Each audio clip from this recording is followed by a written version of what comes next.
Darwin. Dans ce screencast consacré à PowerPoint 2010, nous allons voir comment insérer un tableau, y ajouter des colonnes et des lignes, ainsi que du contenu. Pour cela, c'est très simple. Il faut tout d'abord aller dans l'onglet Insertion, puis ici tout à gauche, nous voyons donc Tableau. Donc lorsque nous cliquons dessus, nous avons plusieurs options. Soit nous dessinons directement le tableau, donc le nombre de colonnes, ici 4, puis à gauche, lorsque nous descendons verticalement, nous voyons le nombre de lignes que nous avons. Donc nous pouvons directement dessiner un tableau comme ça. Donc ici nous voyons que le maximum proposé est le 8 colonnes sur 10 lignes. Ou nous pouvons directement insérer un tableau en cliquant ici et en précisant le nombre de colonnes et de lignes que nous voulons. Par exemple ici je peux mettre 8 colonnes pour 10 lignes. Et nous avons donc notre tableau qui a été ajouté. Nous pouvons sinon dessiner nous-mêmes notre tableau. Donc de cette manière-là, il faut savoir que lorsque nous utilisons cette méthode-là, il n'y a pas de ligne dans le tableau. Il s'agit d'un tableau entièrement vide. Donc il faut y insérer des lignes et des colonnes nous-mêmes. Donc pour cela, nous faisons un clic droit, puis nous avons une option insérer. Donc insérer des colonnes à gauche, à droite, insérer des lignes au-dessus et en dessous. Donc, nous avons également une option fractionner. Lorsque nous faisons cela, donc, nous pouvons demander le nombre de lignes et de colonnes que nous voulons. Et voilà. Donc nous pouvons également ajouter directement une feuille de calcul Excel. Donc ici, nous pouvons l'agrandir. Et voilà. Ceci est très utile lorsque vous avez besoin d'un tableau un peu plus poussé que la version basique. Donc nous allons supprimer ce tableau. Donc nous allons juste insérer un tableau de ce format-là. Pour rappel, les outils de tableau création et distribution n'apparaissent que lorsque vous cliquez sur un tableau. Lorsque je clique à l'extérieur, ces deux onglets-là disparaissent. Donc nous recliquons sur ce tableau pour les refaire apparaître. Donc ici nous allons voir l'option.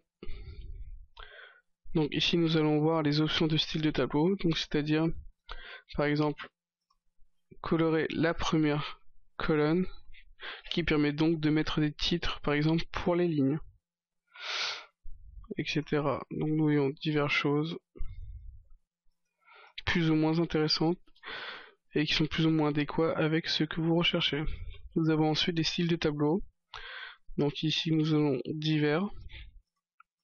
Nous pouvons descendre avec les flèches pour en voir plus, ou nous pouvons cliquer sur l'icône flèche en bas pour pouvoir les afficher et avoir une liste déroulante.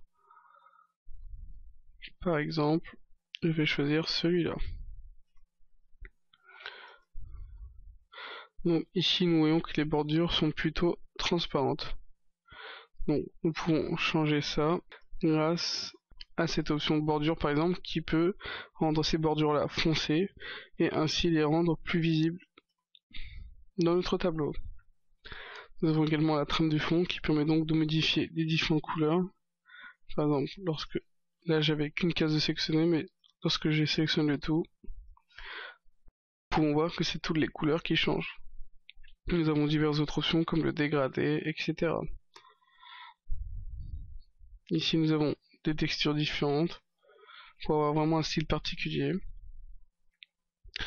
Et ici, il s'agit donc des couleurs liées à l'arrière-plan du tableau. Ici, nous n'en avons pas, donc il n'y a aucun changement apparent qui se voit.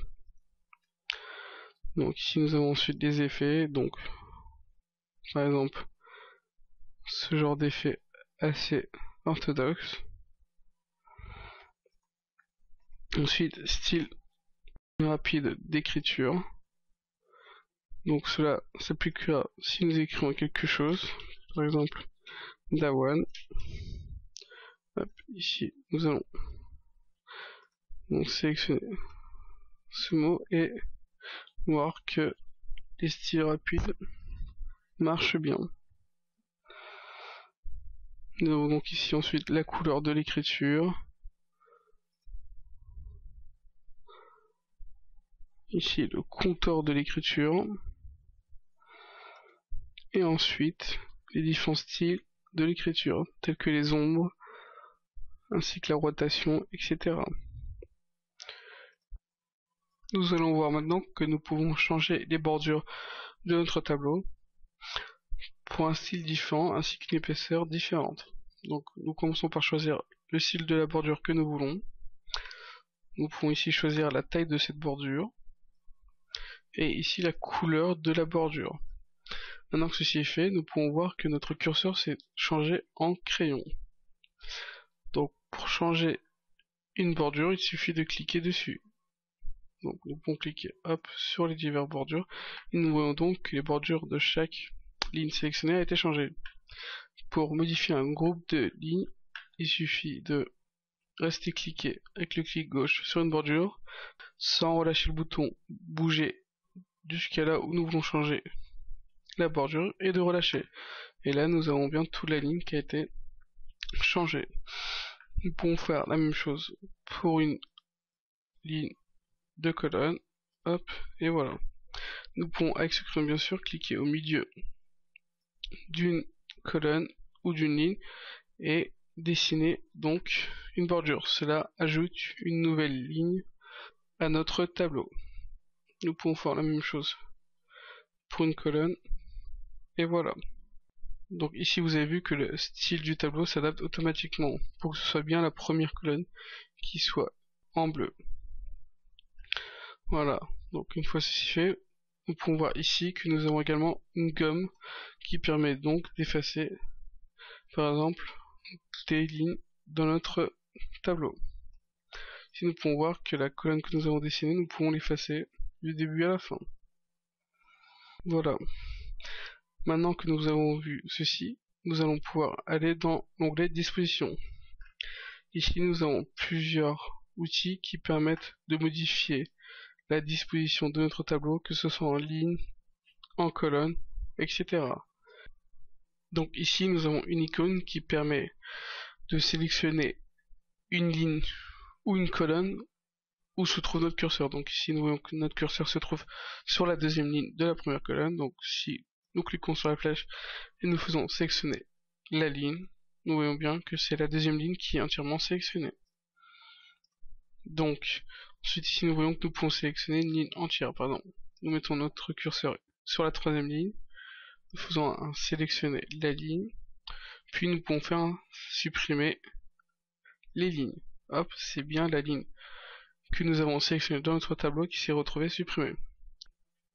Nous pouvons voir également que nous pouvons insérer une ligne avec ce groupe d'outils. Donc si nous avons inséré une ligne au-dessus, donc si nous cliquons dessus, nous voyons que la ligne a été insérée au-dessus de là où se trouvait notre curseur.